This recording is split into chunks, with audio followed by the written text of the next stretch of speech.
설교에는 그 희망이 별로 없다는 겁니다.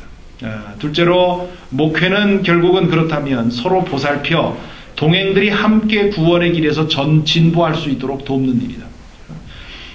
그리고 전도라고 하는 것은 우리가 걷는 길을 다른 길을 걷는 사람들에게 혹은 길을 찾고 있는 사람들에게 우리가 걷고 있는 길을 소개하고 초청하는 것이라 그렇게 말할 수 있고요. 선교라고 하는 것은 우리가 길을 걸어가면서 길 곁에서 어려움을 당하는 사람들을 시시때때로 멈춰서 그들을 도와주는 보살피는 그런 일이라고 볼 수가 있습니다.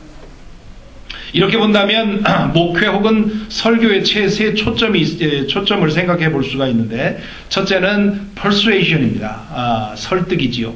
신을 부정하는 사람들 혹은 신을 탐색하는 사람들에게 대해서 신에 대해서 깊이 생각해 보도록 설득하고 자극을 주고 도움을 주는 그런 노력이 있어야 되겠고 또 다른 초점이라면 conversion, 회심이지요. 예수 그리스도를 통해서 신을 인정하고 받아들이도록 돕는 것, 예수 그리스도를 영접하도록 이끄는 것, 그 컨버전입니다.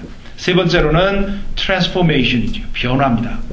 회심한 사람들로 하여금 이미 예수 그리스도를 영접하고 믿고 살아가는 사람들로 하여금 한시도 제자리에 멈춰 있게 하지 말고 계속해서 앞으로 전진해 나갈 수 있도록 돕는 것, 이것이 목회의 혹은 설교의 세 초점이라고 볼 수가 있는데 많은 경우 우리 한국 이민교회의 초점은 이 두 번째에 집중되어 있습니다. 예수 믿고 구원받는 것, 구원의 확신을 얻는 것. 계속해서 설교 시간마다 반복되는 얘기가 구원의 확신에만 집중하는. 그래서 믿고 구원받고 내가 지금 당장 죽어도 천국 갈 수 있다고 하는 확신만 있으면 다 되는 것처럼 그렇게 오도하는 경우가 많다는 거죠. 그러나 거기에서 끝나는 것이 아니라 물론 그게 굉장히 중요합니다만은 그래서 지금 한 회중이 예를 들어서 100명이 모여 있다고 할 때 거기에는 이 셋이 다 있습니다.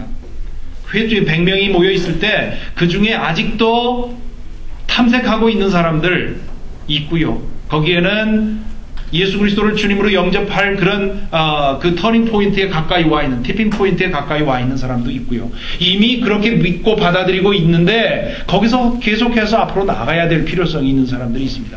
이 세 사람, 이 세 상황에 모두 부응할 수 있는 그런 목회가 돼야 되는데 많은 경우에 컨버전에 집착하는 그런 목회로 인해서 그리스도인들이 구원의 확신은 부르짖지만 과연 구원된 사람으로서의 삶의 질이 그 안에 있느냐 하는 질문에 대해서는 많은 분들이 회의를 하게 되는 것이고 오늘날 이 서베이를 통해서 드러난 문제는 바로 그런 데서 오는 문제라고 생각을 합니다.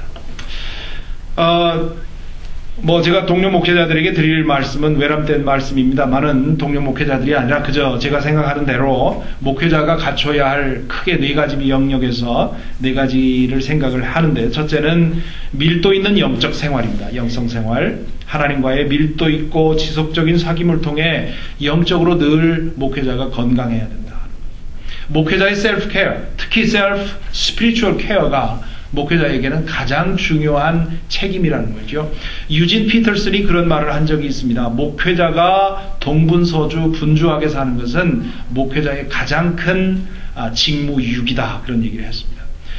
목회자가 이런저런 일로 인해서 자기 자신의 영성을 돌아볼 시간도 없이 분주하게 동분서주하는 것은 목회를 열심히 하는 것 같지만 사실은 가장 중요한 목회를 못하고 있는 거란 말이죠. 왜냐하면 그렇게 해서 결국 자신의 영성이 고갈이 되면 그러한 영성으로 하는 목회, 그런 영성으로 하는 설교, 신방이라고 하는 건 아무런 영향을 주지 못하기 때문에 결국 빈수레가 되어버리기 때문에 목회자는 가장 먼저 자기 자신의 그 영적인 케어에 집중을 해야 된다. 그렇다고 해서 목회를 한가하게 목회하지 말고 기도만 하라는 얘기는 아닙니다만은 그 자기의 시간 관리를 잘해서 우선순위를 자기 자신의 영적 삶에 두어야 한다. 그런 얘기입니다. 두 번째로 신앙 인격의 형성인데요. 영성 생활의 영향력이 목회자의 언행 심사에 고루 미치도록 자신을 보고 갈고 닦아야 하는 그런 책임이 있습니다.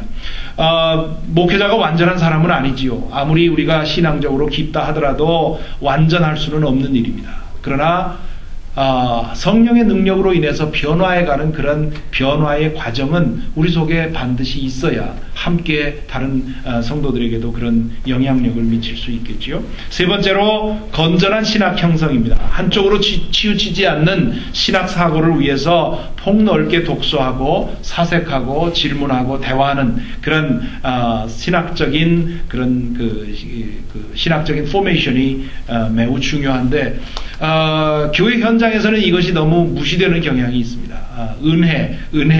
은혜만 강조하다 보니까 아주 값싼 그런 그 소녀적 감수성만을 터치하는 그런 설교 그런 것으로 빠져가기가 참 쉽습니다. 그러나 교회를 2000년 동안 지탱한 것은 그런 감정적인 은혜가 아니라 신학적인 바탕 위에서 은혜가 쏟아질 때 그게 건전한 열매를 맺는 것이지, 신학 없이 은혜만 쏟아지게 되면 그건 사이비로 그 이단으로 갈 수 있는 굉장히 위험한 일입니다. 그러므로 목회자들이 꾸준히 신학교에서의 교육에 만족하지 말고 계속해서 신학적인 노력을 하는 것은 매우 중요합니다. 네 번째로 바른 가치관의 형성.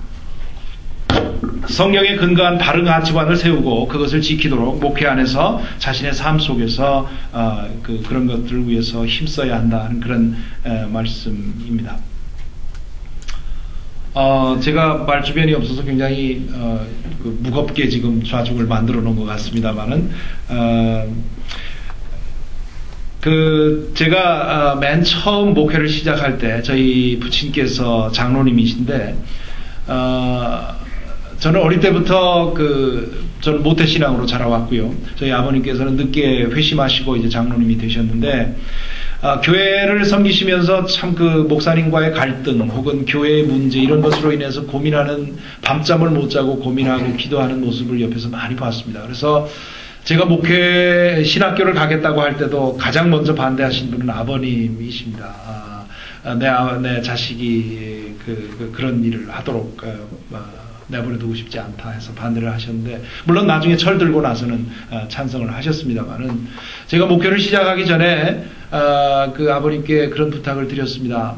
그동안에 교회 생활을 하시면서 목사에게 꼭 들려주고 싶은 얘기들을 좀 적어주십시오. 그러면 제가 앞으로 목회할 때 그걸 늘 좌우명으로 삼고 살아가겠습니다. 그런 부탁을 드렸더니 한 일주일 동안 기도하시면서 썼다 지웠다 썼다 지웠다 하시다가 마침내 12개를 항목을 써서 붓글씨로 잘 깨끗이 쓰셔서 주셨습니다. 그래서 지금 20년 가까이 글을 가지고 있는데, 신학적인 훈련을 받지 않은 한 보통 신자의 생각인데, 제가 볼 때는 매우 중요한 그런 목회자들이 귀담아 들을 수 있는 중요한 요소들을 가지고 있다고 생각을 해서 오늘 여러분들에게 좀 소개하려고 합니다. 첫째로, 왕으로 군림하지 말고 종으로 봉사해라. 그런 얘기죠. 한국교회, 특히 미민교회는 좀 덜합니다만 한국교회에서는 목사가 왕이지요.